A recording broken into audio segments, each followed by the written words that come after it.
Y claro, agradezco la presencia de todos ustedes para escucharme sobre la jurisprudencia constitucional sobre causas de discriminación distintas del sexo.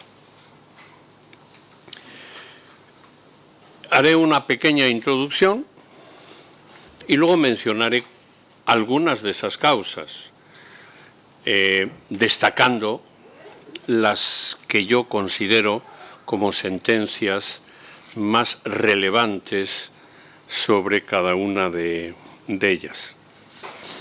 El Tribunal Constitucional, al abordar la prohibición de discriminación que enuncia el artículo 14 de nuestro texto constitucional, se ha ocupado desde el año 1983, es decir, desde su etapa fundacional, de declarar con firmeza y con una notable claridad que las causas citadas en ese precepto concreto, que son raza, sexo, religión y opinión, no agotan la tutela constitucional de los factores protegidos desde una vertiente antidiscriminatoria.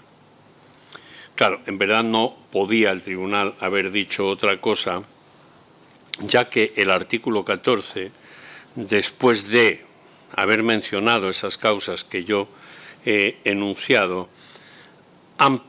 termina ampliando la potencialidad protectora de la regulación constitucional antidiscriminatoria a cualquier otra condición o circunstancia personal o social.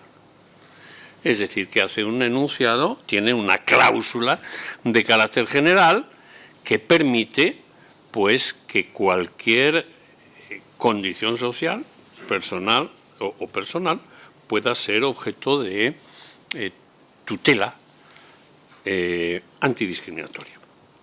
Esta expansión de la cobertura del artículo 14 ha sido, como digo, declarada desde un principio. Voy a citar solo, ya con fecha más reciente, la sentencia 39/2002, de 14 de febrero.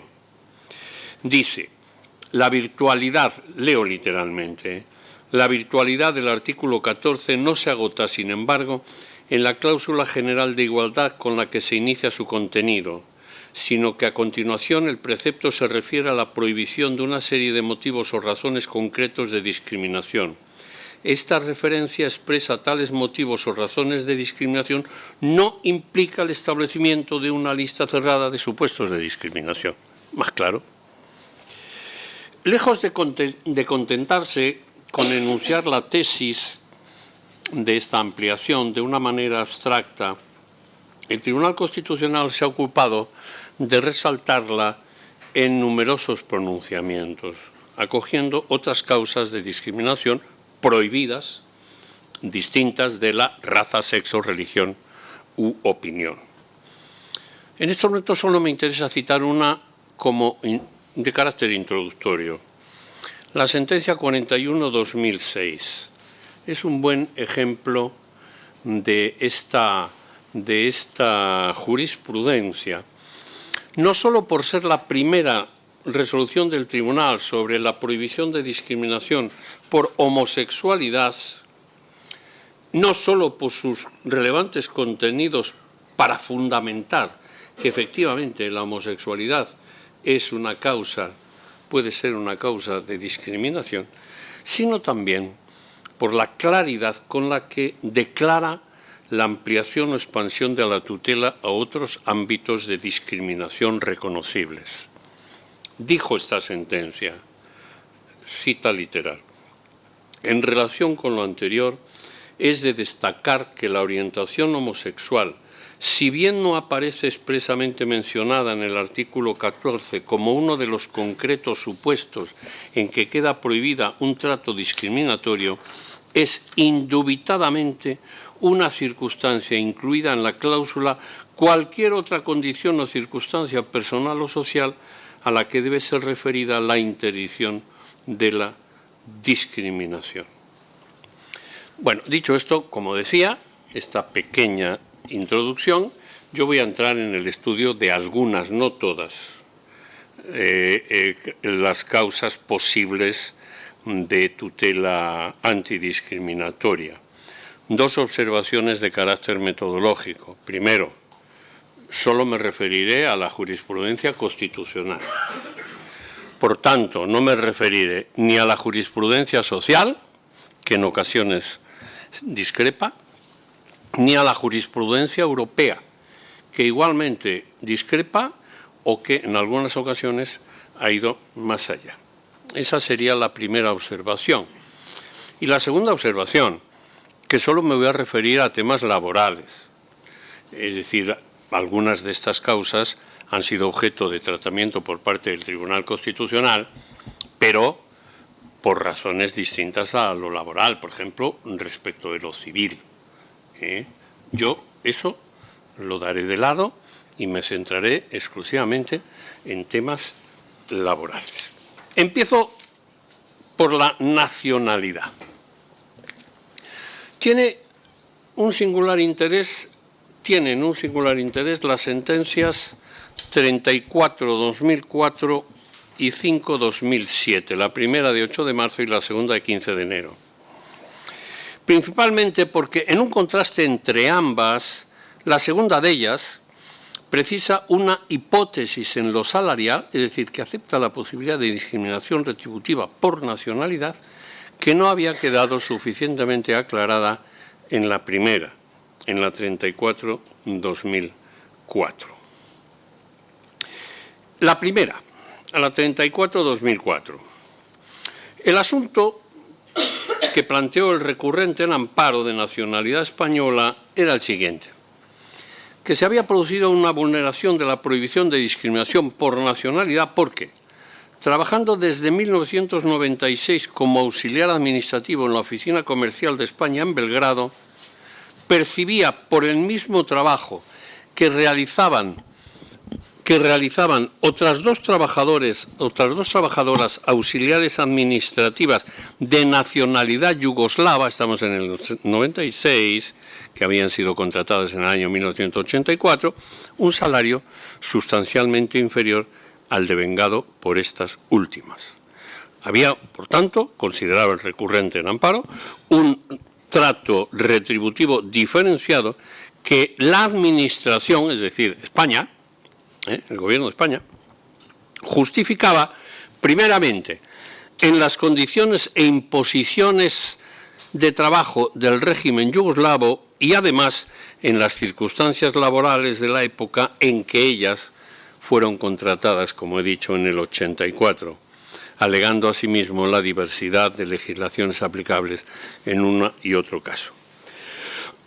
El Tribunal Constitucional, pese a la mención confusa de la igualdad y la discriminación al tiempo, saben ustedes que claramente el artículo 14 por parte del Tribunal Constitucional ha sido entendido que enuncia dos derechos completamente distintos, el principio de igualdad y la prohibición de no discriminación. Al principio de la etapa fundacional hubo una cierta confusión por parte del Tribunal Constitucional, pero ahora nadie sustenta ya que el 14 solo regula la igualdad, o mejor dicho, nadie sustenta que la prohibición de no discriminación es un derecho que está incluido, integrado en el principio de igualdad. Son derechos distintos y autónomos. Pues bien, les decía que se centró el Tribunal Constitucional en aquella ocasión en el principio general de igualdad sin atender al potencial protagonismo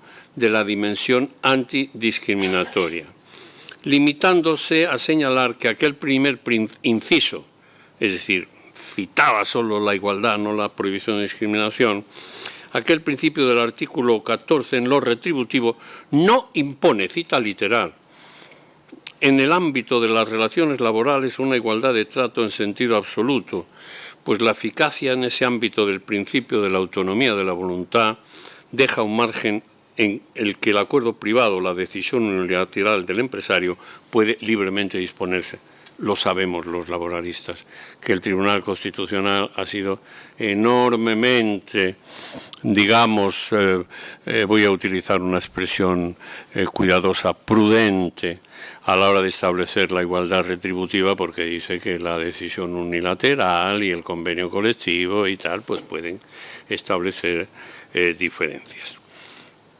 Es decir, en esta ocasión el Tribunal Constitucional no descartaba la prohibición de discriminación, pero resolvía el amparo con base en el principio general de igualdad, con lo cual pues no le dio el amparo al trabajador español. La sentencia 5/2007, en cambio, deja claro que la discriminación salarial por nacionalidad puede darse. Y, de hecho, en este asunto la apreció, incluso la llevó al fallo del pronunciamiento constitucional, cosa que el Tribunal Constitucional no hace muy frecuentemente. El asunto era el siguiente. Las recurrentes en amparo de nacionalidad española trabajaban como profesoras para la Escuela Italiana de Madrid, centro educativo dependiente del Consulado General de Italia. Los que conozcan en Madrid o los que no conozcan, esto está justo detrás del Ministerio de Trabajo, es decir, casi se pueden tirar piedras del Ministerio de Trabajo a la Escuela Italiana. Y que estas otras profesoras, contratadas al tiempo de ellas, que tenían residencia en España, recibían una mayor retribución por el mismo trabajo y solo en razón de la nacionalidad que tenían, que era la italiana.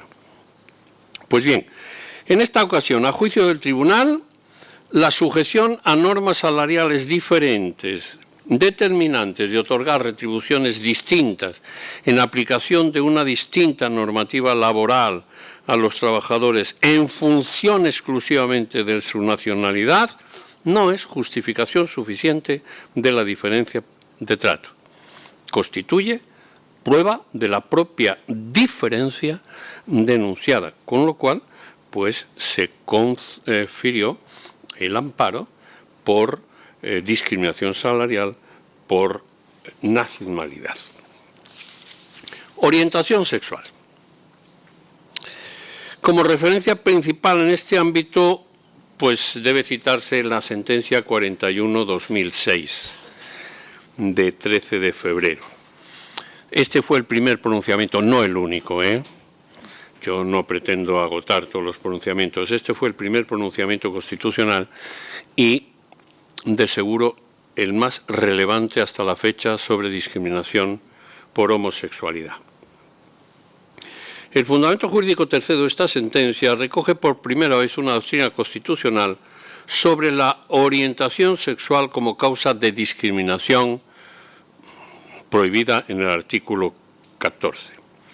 Es significativa ya solo por este motivo, aunque su relevancia trasciende el marco estrictamente relacionado con este factor protegido, pues la resolución añade declaraciones interesantes sobre la prueba indiciaria, y para los abogados laboralistas que hay aquí, pues esto es importante, y la pluricausalidad de los despidos. El caso se refería a un supuesto en el que el recurrente, trabajador de una línea aérea, había recibido la notificación de un despido por una pretendida indisciplina en el desempeño de su trabajo.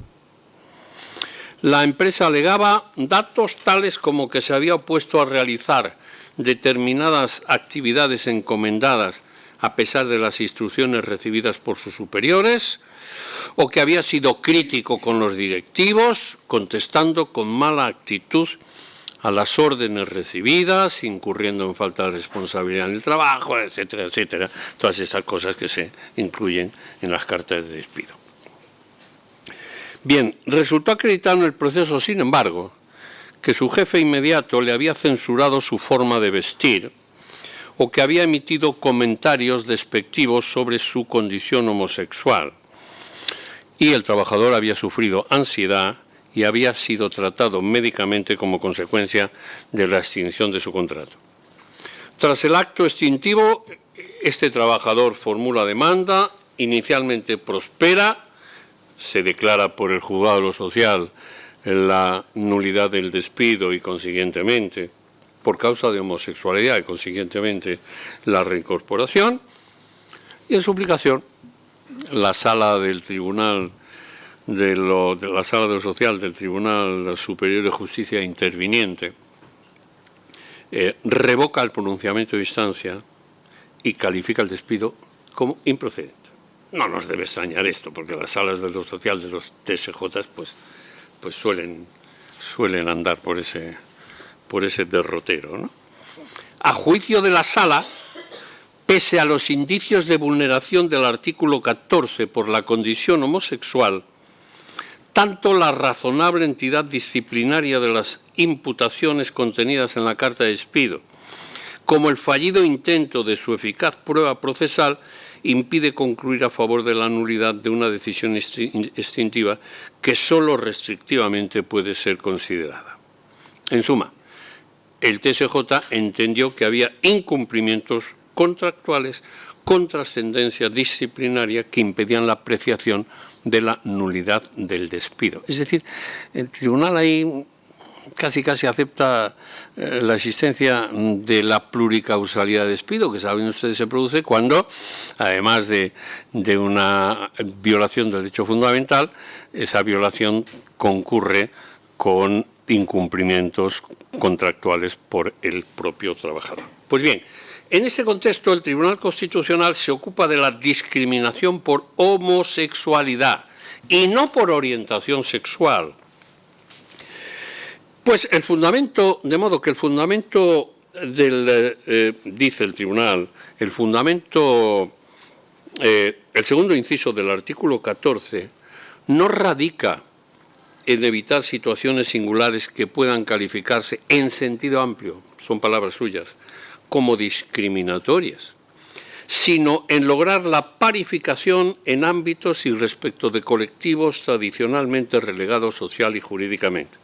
Es decir, la tutela antidiscriminatoria pretende, dijo en aquella ocasión el Tribunal, reiterando doctrina, pretende quebrar los contextos en los que determinados colectivos son y fueron tradicionalmente perjudicados por una determinada característica o condición.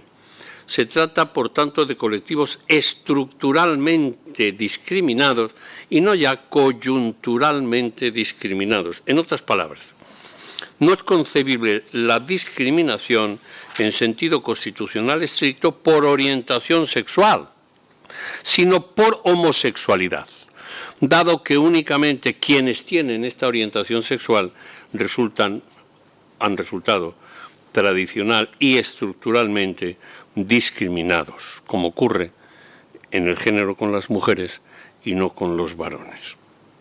Respecto de otros colectivos que no sufren la relegación descrita de manera sistemática, pueden ocurrir actos antijurídicos que les perjudiquen por su condición, tal vez incluso subsumible en la cláusula general de igualdad, pero no propiamente habrá una discriminación del segundo inciso. Piensen ustedes, por ejemplo, en un colectivo que hoy está muy de actualidad, que es el colectivo incluido en el LGTBI, que tiene una orientación sexual doble. Desde este prisma, la sentencia comentada fue muy destacable, al punto que su fallo declaró lesionado el artículo 14 en su dimensión de prohibición de discriminación por ser homosexual y no por orientación sexual. El tribunal subrayó que a los homosexuales, son palabras suyas, se les ha colocado históricamente, tanto por la acción de los poderes públicos como por la práctica social, en posiciones desventajosas y contrarias a la dignidad de la persona que reconoce el artículo 10.1 del Convenio Europeo de Derechos Humanos, por los profundos prejuicios arraigados normativa y socialmente. Además, digo, por este tema, esta sentencia es importante por la pluricausalidad en relación con la prueba indiciaria en el proceso laboral. Es decir, en esa sentencia el Tribunal Constitucional vino a decir que, en relación con la carga de la prueba, que compete al empresario una vez aportado un panorama indiciario de sospecha de la existencia de discriminación, que no es suficiente para neutralizar la apariencia indiciaria de lesión, la genérica invocación de facultades legales o convencionales, ya que el empresario está obligado a contrarrestar el indicio, acreditando que su decisión extintiva se habría producido verosímilmente en cualquier caso y al margen de todo propósito vulnerador. Destacando, y esto es lo verdaderamente importante, en los casos de pluricausalidad de despido, ya lo he dicho, en donde la violación de un derecho fundamental coincide con un incumplimiento contractual, que la tutela del derecho fundamental, es decir, la obligación del empresario de hacer recaer, de trabajar con la prueba tal y como está en la ley de la jurisdicción social, sigue operando pese a la existencia de un factor disciplinario que en otro caso, en caso de no existir violación de un derecho fundamental, sería automáticamente habilitante de la resolución del contrato. En otras palabras, no es suficiente para neutralizar el indicio de la vulneración de un derecho fundamental, en este caso la prohibición de discriminación, la invocación de motivos disciplinarios fundamentadores del despido.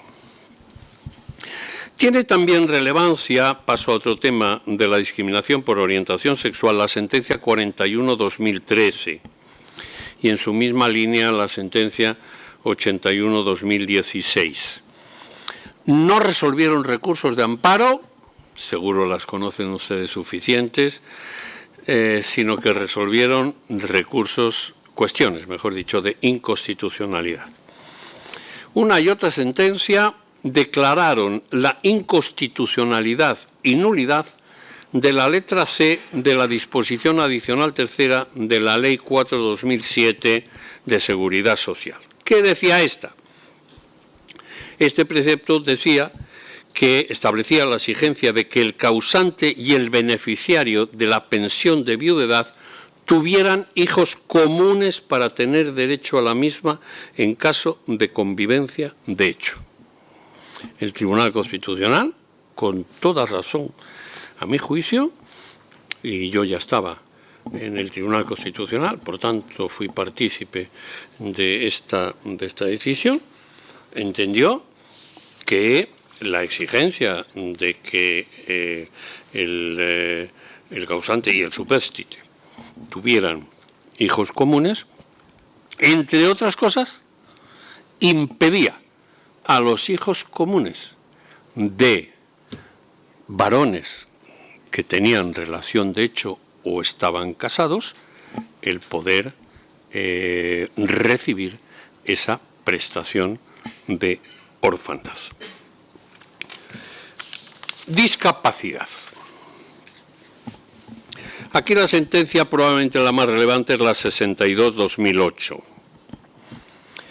Siquiera porque el factor discriminatorio enlazaba la discapacidad como elemento de protección constitucional a través del segundo inciso del artículo 14 con la enfermedad incapacitante que no obtuvo cobertura de la seguridad social y sí desencadenó, en cambio, un acto empresarial de despido por razones objetivas. Ustedes saben que este tema está de actualidad.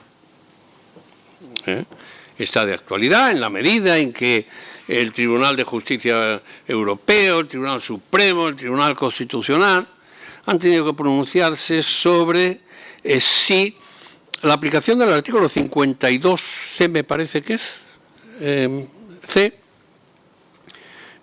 resulta o no inconstitucional en la medida en que un trabajador por ausencia al trabajo debido a razones de enfermedad que superan lo establecido en la ley, puede ser objeto de despido objetivo. Es un tema de notable actualidad. Recientemente el Tribunal Constitucional ha dictado una sentencia diciendo que el precepto no es inconstitucional, en contra de mi criterio. Yo no sé si se ha publicado o no la sentencia. Bueno, yo creo que esta sentencia intentó abrir una senda que posteriormente el Tribunal Constitucional no ha seguido. Los hechos eran los siguientes. El trabajador recurrente en amparo era una cuestión de inconstitucionalidad, por eso sabemos que estaba basada en un conflicto laboral.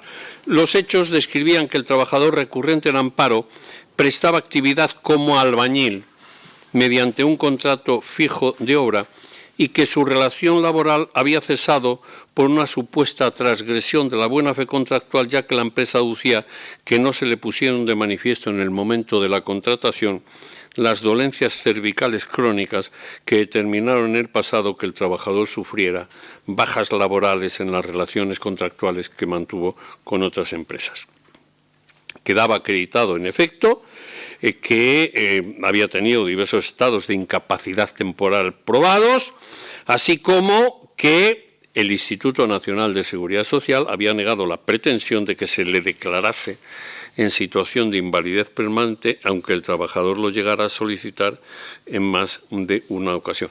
En el proceso judicial, las resoluciones concluyeron que, como sostenía la empleadora, las dolencias obstaculizaban la prestación, que no resultaba adecuada y productiva conforme a lo acordado contractualmente, y se razonaba que aquellas dolencias no se tuvieron en cuenta con un propósito discriminatorio, sino objetivo. ¿Qué dijo el Tribunal Constitucional? Pues el Tribunal Constitucional no declara la inconstitucionalidad del precepto mencionado, pero sí establece que el factor de enfermedad, y eso es lo que abrió en su momento una senda no seguida, el factor enfermedad pueda ser tomado en consideración como un elemento de segregación basado en la mera existencia de la enfermedad en sí misma considerada, o en la estigmatización como persona enferma de quien la padece. También tiene incidencia la sentencia 269/94, en la que el Tribunal resolvió sobre diversas resoluciones administrativas y judiciales que habían otorgado preferencia para ocupar la plaza de Administrador General de la Comunidad Autónoma de Canarias a otro aspirante con el que competía la recurrente de amparo, en atención a que, dada la minusvalía sensorial que padecía el primero, debía beneficiarse de la reserva de plazas para personas que padeciesen discapacidades físicas, psíquicas o sensoriales, tal y como establecía la Ley de la Función Pública de Canarias. Vino recurrente de amparo esto es una especie de contraamparo, porque el recurrente de amparo no era quien obtuvo y podía, efecto, ser beneficiario de la tutela ligada al factor protegido, sino quien se oponía, quien se opuso a que se otorgase la plaza a la persona discapacitada que con la misma calificación académica y profesional y de concurso obtenida se le había concedido la plaza al atribuírsele una reserva de puesto de trabajo. Pues bien, el tribunal dijo que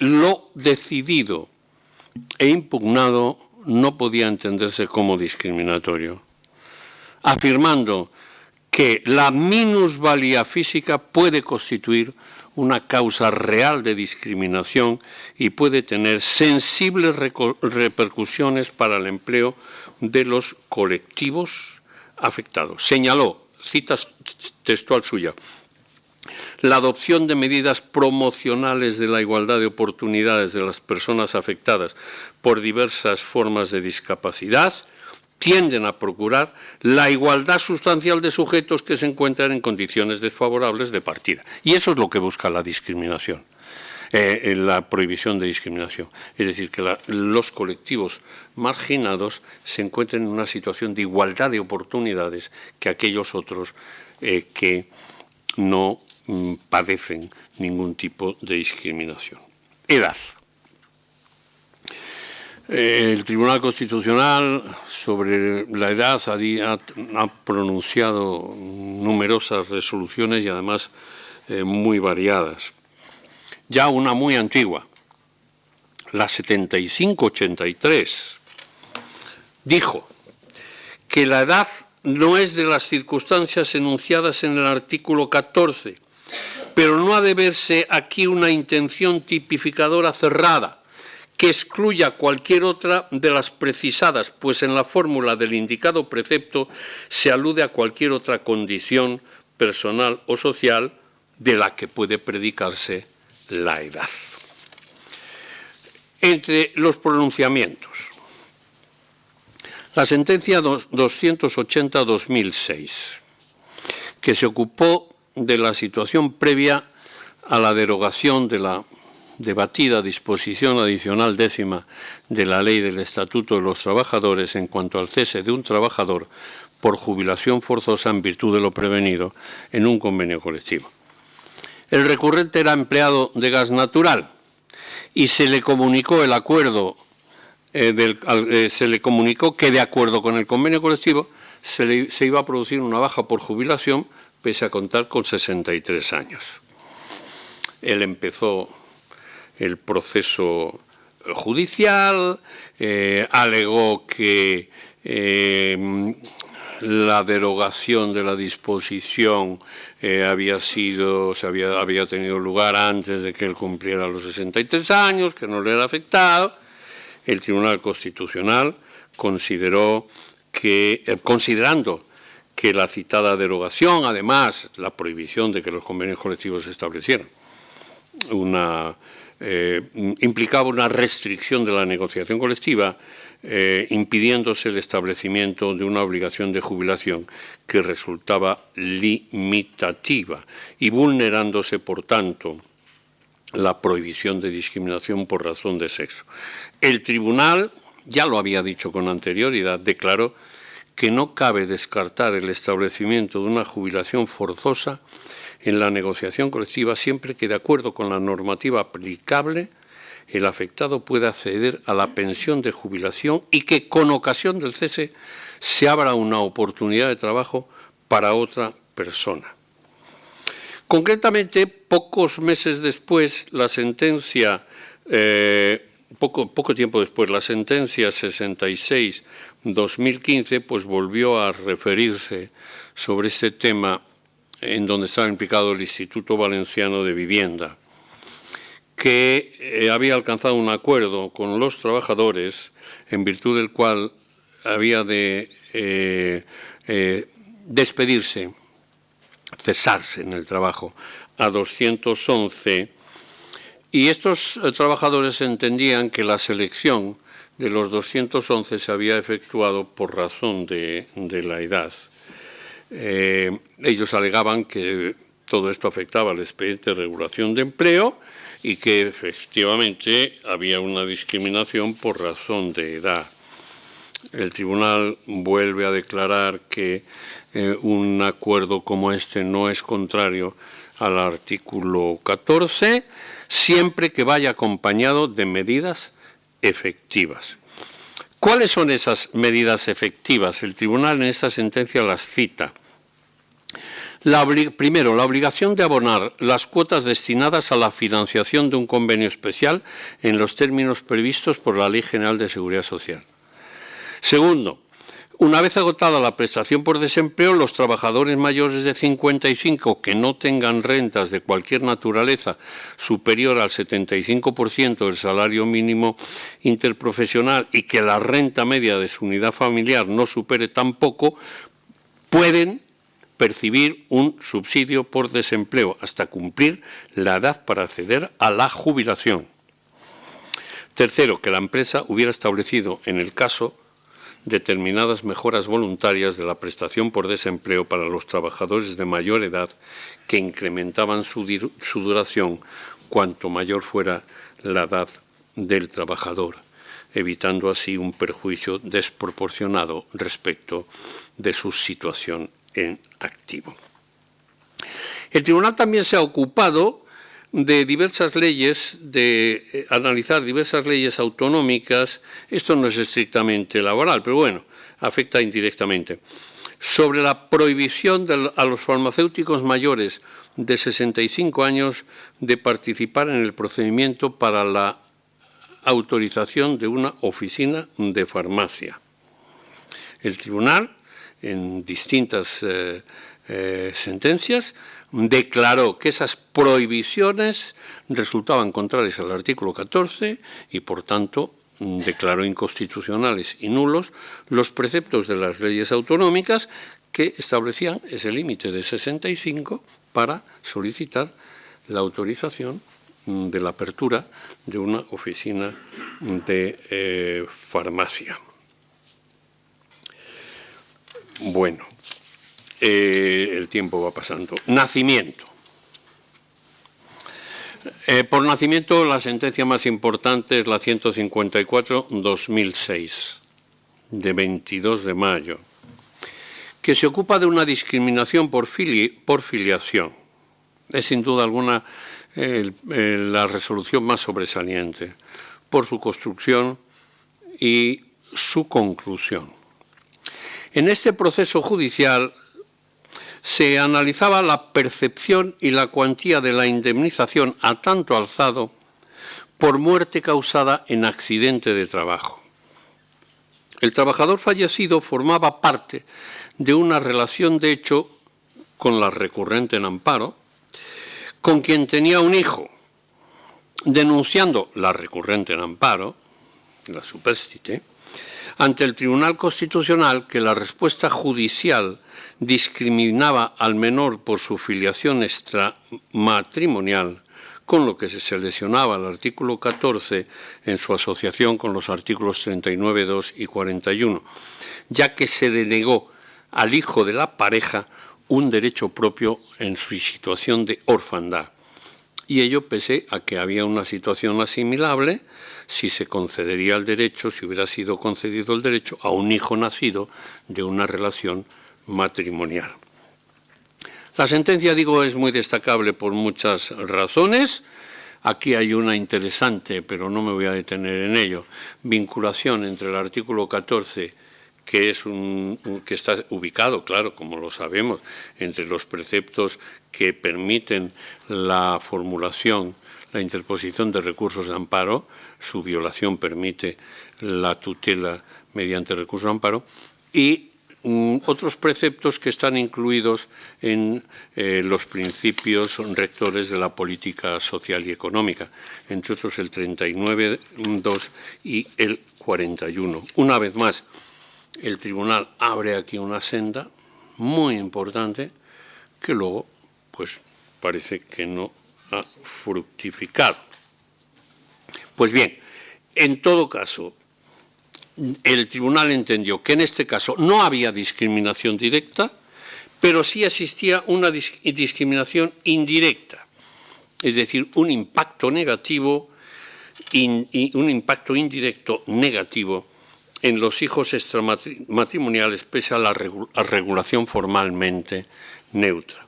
Y ello porque en el supuesto enjuiciado el progenitor vivo ni percibe la prestación de viudedad ni la indemnización a tanto alzado por inexistencia de vínculo matrimonial con el causante, y porque, si bien las prestaciones de muerte y supervivencia no sustituyen a la obligación alimenticia del progenitor, sin duda pueden satisfacer las necesidades del hijo. Este es un ejemplo relevante de protección discriminatoria por nacimiento.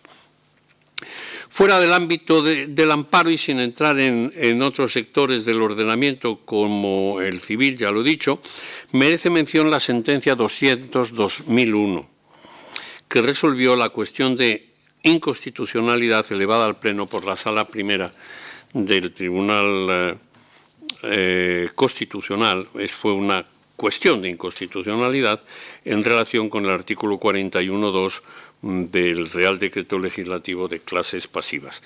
El artículo 41 de la Ley de Clases Pasivas, del texto refundido de Clases Pasivas, regulaba las condiciones del derecho a la pensión de orfandad en los siguientes términos.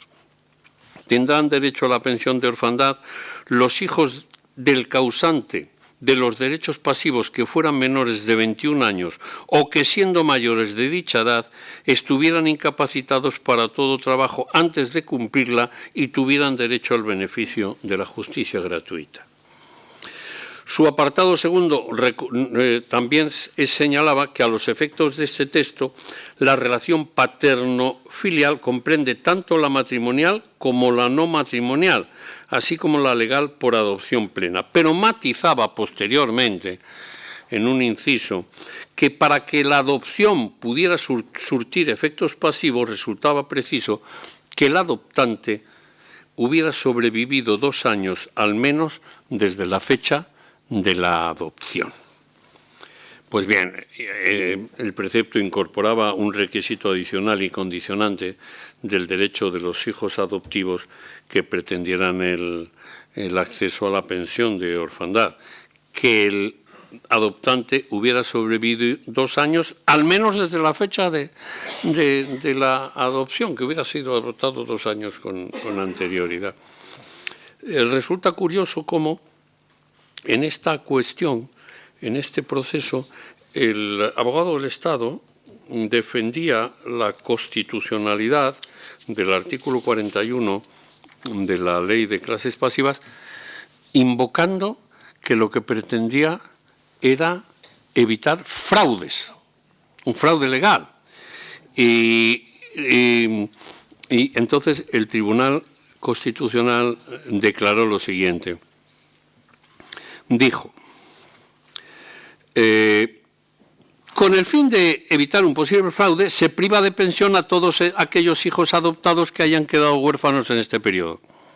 Fraude que, además, al menos de modo generalizado, tampoco puede producirse, ya que para que se realice es preciso que muera el adoptante, suceso que en la gran mayoría de los casos es imprevisible, e incluso en el supuesto de que fuera realmente previsible, tampoco podría considerarse que la adopción realizada fuera necesariamente fraudulenta. Y concluía: además de presumir que se ha actuado en fraude de ley, se establece una presunción sin posibilidad de prueba en contrario, lo que no solo supone invertir el principio de que los derechos normalmente se ejercen conforme a la exigencia de la buena fe, sino que se está desconociendo la exigencia constitucional de dar protección a la familia y a los hijos, artículo 31, 39, 1 y 2. Religión. Y ya estoy terminando, aunque luego haré una reflexión final. En materia de religión ha habido dos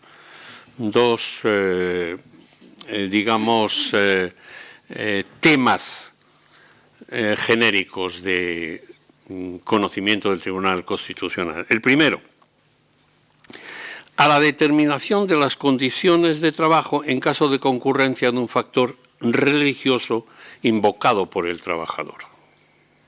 Y segundo, y en la que ha sido objeto de mayor número de pronunciamientos, el tema de los supuestos de no designación o no renovación de la condición de profesor de religión en los centros de enseñanza pública. El primer supuesto, que yo haya encontrado, solo hay un caso que yo he criticado intensamente. Es la sentencia, es una sentencia un poco vieja ya, la sentencia 1985. La sentencia 19, el supuesto hecho de la sentencia 1985 fue el siguiente. Una trabajadora en un supermercado, durante la ejecución del contrato, pues adoptó un determinado credo religioso, concretamente adventistas del séptimo cielo. Según los adventistas del séptimo cielo, del séptimo día, perdón, me parece, del séptimo día. Bueno, hay algunos que dicen que hay 10 cielos. Del séptimo día, es que yo lo de los credos religiosos de verdad, siempre recuerdo a mi padre que decía: hijo, si yo no creo en la religión que es verdadera, ¿cómo voy a creer en las otras, ¿no? Bueno, digo, entonces esta trabajadora, una vez que fue incorporada, pidió al empresario, le dijo al empresario que los adventistas tenían como regla profunda e intensa de sus creencias no trabajar en el sabático. El sabático, saben ustedes, que es el periodo de tiempo que discurre entre la noche del viernes y la noche del sábado. Para ellos está absolutamente prohibido y además es un elemento nuclear de su credo religioso. La empresa le dijo que lo sentía, que no trabajaría los sábados cuando en función de turnos no le tocase, pero que si le tocaba el turno el sábado tenía que trabajar. En el primer sábado que llegó le tocó el turno, no asistió y fue despedida. Se la despidió por las razones laborales. Ella llegó al Tribunal Constitucional y el Tribunal Constitucional, en esta sentencia, estableció una doctrina que yo creo que si en los años 2000, no después, si en los años 2000 hubiera llegado a su conocimiento, otra lo habría cambiado. ¿Y qué es? Esta doctrina significa que la libertad religiosa no puede afectar a los poderes de dirección del empresario, que el empresario tiene poder de dirección frente a las creencias religiosas y que consiguientemente estas no se pueden invocar para alterar la organización del trabajo.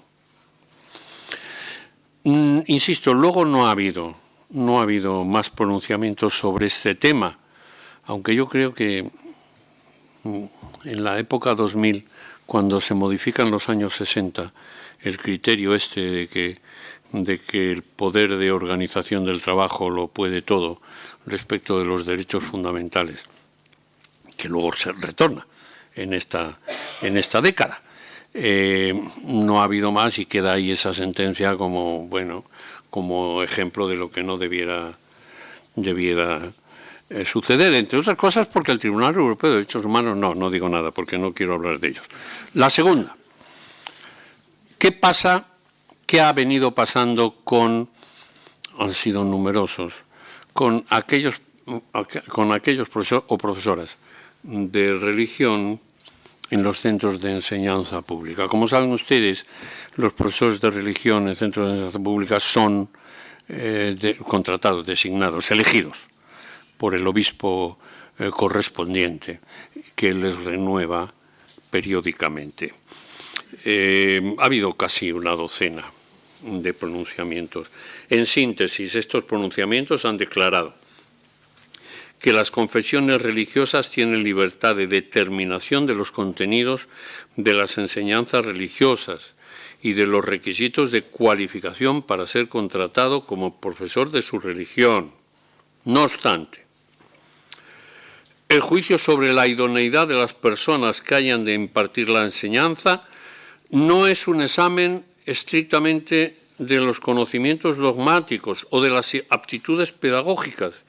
Puede alcanzar también extremos de su conducta, en la medida en que, cita literal, el testimonio personal constituya para la comunidad religiosa un componente definitorio de su credo, hasta el punto de ser determinante de la aptitud o cualificación para la doctrina. Es decir, aquí el Tribunal Constitucional viene a decir, ojo, quien es contratada como profesor o profesora no solo puede serlo en función de sus profundos conocimientos religiosos o de sus intensas aptitudes pedagógicas, sino también por el hecho de su conducta general sobre los temas. Que no vaya el primer día de clase y diga, Yo soy un ateo y lo que voy a explicar no existe. Pongo un ejemplo extremo. El Tribunal Constitucional dijo, eso no es posible. Pero matizó.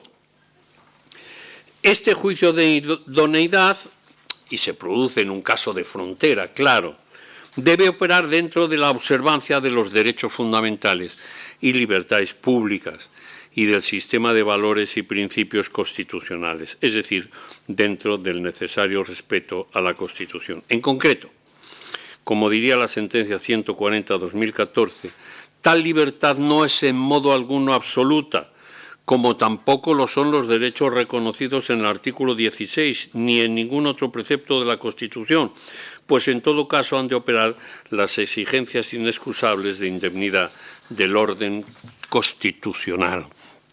Como consecuencia de eso, pues bueno, era necesario controlar si la designación se había realizado entre las personas que el diocesano ordinario había propuesto, controlar si la no designación o renovación respondía a criterios de índole religiosa y ponderar los eventuales derechos fundamentales.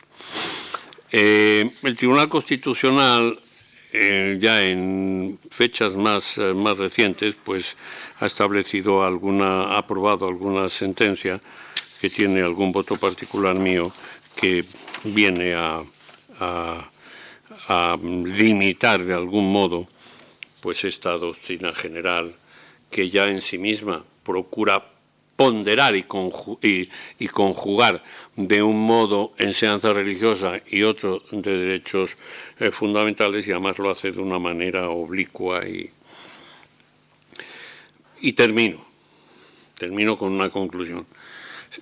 Si alguno de ustedes, si ahora Anita Murcia abriese, no sé si lo hará, un turno de preguntas, me dice, ¿y a qué conclusión llega usted? Pues yo voy a llegar a una conclusión. Me parece que la jurisprudencia del Tribunal Constitucional es sencillamente, o ha sido esencialmente ejemplar, relevante, tuitiva, protectora de la discriminación. Pero lo ha sido hasta estas décadas. Es decir, cuando uno compara la jurisprudencia de los años 90, la de los años 80 es una jurisprudencia dudosa, es una jurisprudencia que se adopta caso al caso, sobre la que siempre hay ciertas dudas. La jurisprudencia de los años 90 empieza ya a firmarse y la jurisprudencia de los años 2000 es sencillamente magnífica, a mi juicio. Ese es mi criterio. Hasta el 2012-2013. En esa época, a mi juicio, la tutela de los derechos fundamentales, en términos generales, ha decrecido, como ha decrecido también la defensa de esas otras causas de discriminación. Y para que ustedes no piensen que razono en el vacío, pues invocaré esa sentencia del factor religioso. Una profesora de religión de las Islas Canarias, su contrato no fue renovado. ¿En virtud de qué? Pues que se había iniciado una relación extramatrimonial primero y matrimonial después con un ex sacerdote, con una persona sacerdote que y consideraban el ordinario, el obispo, no renovó el contrato. Y además la no renovación de los contratos, saben ustedes, no necesita motivación. No renueva el contrato, lo cual es una cosa verdaderamente tremenda, ¿no? A ver si el gobierno de una vez por todas pone un poquito de orden en este asunto, ¿no? Ella inicia un proceso, el tribunal de instancia, el juzgado, reconoce que efectivamente el contrato es indefinido, lo cual es importante, y además que no fue renovada por razones de discriminación, por razones de religión, de su conducta, de su matrimonio, y llega al TSJ de Canarias, y el TSJ de Canarias, como sucede siempre, pues no recurre, pues modifica la sentencia de instancia y estima el recurso de suplicación interpuesto por el obispo. Llega al Supremo y el Supremo deniega el amparo, pero diciendo que no puede conceder el amparo porque los hechos del Tribunal de Justicia del TSJ claramente dicen que no había sido despedida por razones de su matrimonio, de su relación con el sacerdote. Líbreme Dios bendito, invoco ahora al Todopoderoso, cuando la sentencia de instancia establece unos hechos en los que claramente dice que, bueno, no digo quién es el ponente, si quieren ustedes averiguarlo, vayan ustedes a los anuarios del Tribunal Constitucional y se enterarán. Muchas gracias por su atención.